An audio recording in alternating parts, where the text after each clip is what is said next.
समय के प्रवाह के साथ साथ रामू के घाव भी धीरे धीरे भर गए। इस बीच काफी समय बीत चुका था। रामू और उसका परिवार मन ही मन राजा को क्षमा कर चुके थे। वे यह मानते थे कि जीवन में जो कुछ भी घटित होता है वह ईश्वर की इच्छा से ही होता है। जो लोग भगवान पर सच्चे मन से विश्वास रखते हैं वे अपने साथ कितना भी अन्याय या कष्ट सहन क्यों न करें, अंततः दूसरों को क्षमा करना सीख लेते हैं।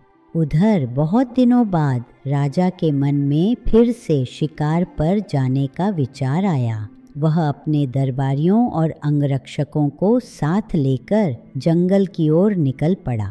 जब राजा शिकार के लिए निकला था तब मौसम बहुत ही साफ था और सूरज चमक रहा था, लेकिन जैसे ही वह जंगल के भीतर पहुंचा, आकाश में काले बादल घिरने लगे। देखते ही देखते पूरा जंगल गहरे अंधेरे में डूब गया। तेज हवाएं डरावनी आवाज के साथ चलने लगीं, मानो पेड़ों से बातें कर रही हों। तभी मूसलधार बारिश शुरू हो गई और आसमान से बार बार बिजली कड़कने लगी। चमकती बिजली और गड़गड़ाती बादलों की आवाज से पूरा जंगल थरथराने लगा और चारों ओर भय का माहौल फैल गया।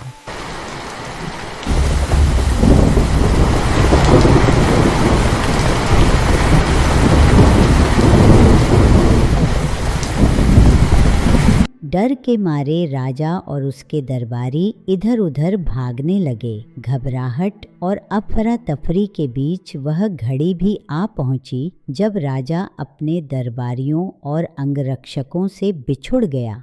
दरबारियों से बिछुड़ जाने के बाद राजा घबराहट में इधर उधर दौड़ता रहा। दौड़ते दौड़ते वह एक पुल पर पहुंचा, लेकिन तेज जल प्रवाह के कारण वह पुल टूट गया। संतुलन बिगड़ते ही राजा फिसल गया और पुल के नीचे बह रही नदी में जा गिरा। नदी की प्रचंड धारा उसे अपने साथ बहाकर आगे ले जाने लगी।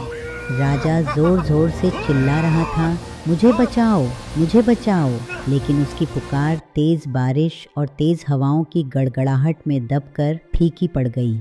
बच्चों, इससे हमें एक सीख मिलती है, चाहे कोई कितना ही ताकतवर क्यों न हो, उसके बुरे कर्म उसे आगे चलकर अवश्य दंड दिलाते हैं। इसलिए किसी से बुरा व्यवहार करने या किसी का अहित करने से पहले हमें 2 बार सोचना चाहिए और हमेशा अच्छा काम करने का प्रयास करना चाहिए। राजा ने जो अन्याय रामू और दूसरों के साथ किया था, उसी का दंड अब उन्हें भोगना पड़ रहा था। नदी के पानी की तेज धारा राजा को बहाकर नदी के बीच स्थित एक छोटे से टापू तक ले गई। बहुत प्रयास करते हुए राजा तैरता हुआ किसी तरह उस टापू पर पहुंच गया। कुछ समय बाद बारिश और तूफान थमने लगे और मौसम धीरे धीरे साफ होने लगा।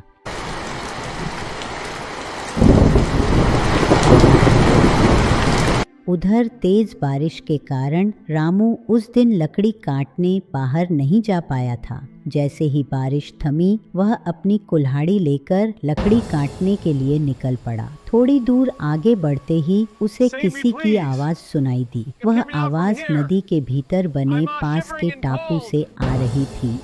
कोई है, मुझे बचाओ, मुझे इस टापू से बाहर निकालो। रामू ने ध्यान से सुना तो उसे वह आवाज साफ साफ सुनाई देने लगी। उसने सोचा कि कोई आदमी नदी के तेज प्रवाह में बहकर इस टापू पर आ गया है और उसे अवश्य बचाना चाहिए। रामू के मन में एक विचार आया।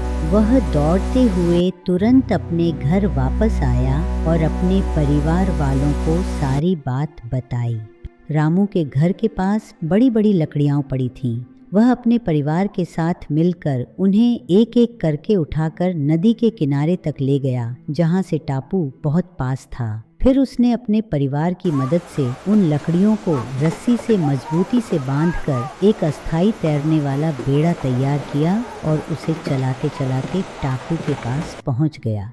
टापू पर लकड़हारे रामू को देखते ही राजा आश्चर्यचकित रह गया और उसे अपनी आंखों पर विश्वास ही नहीं हुआ। यह वही व्यक्ति था जिसे उसने एक छोटी सी भूल के लिए इतनी कठोर सजा दी थी। फिर भी अपने प्राणों की परवाह किए बिना वही व्यक्ति स्वयं उसे बचाने के लिए इस टापू तक चला आया। उसकी आंखों के सामने उस दिन की सारी घटनाएं एक एक करके घूमने लगीं। तुम वही लकड़हारे हो ना जिसे मैंने एक छोटी सी भूल के लिए बहुत सताया था, मुझे क्षमा कर दो। इतना कहते ही राजा की आंखों से आंसू बह निकले।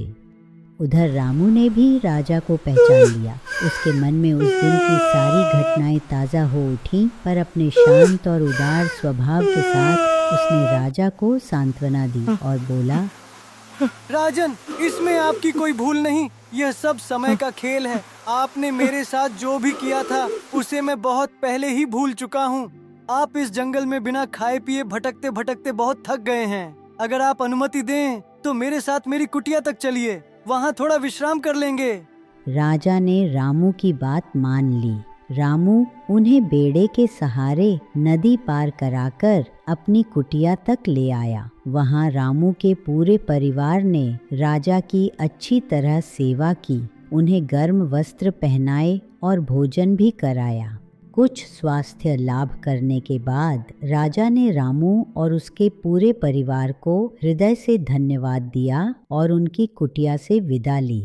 लौटने से पहले उन्होंने यह प्रतिज्ञा भी की कि अब वे अपनी किसी भी प्रजा पर अत्याचार नहीं करेंगे और सभी के साथ सदैव प्रेम और न्याय से व्यवहार करेंगे।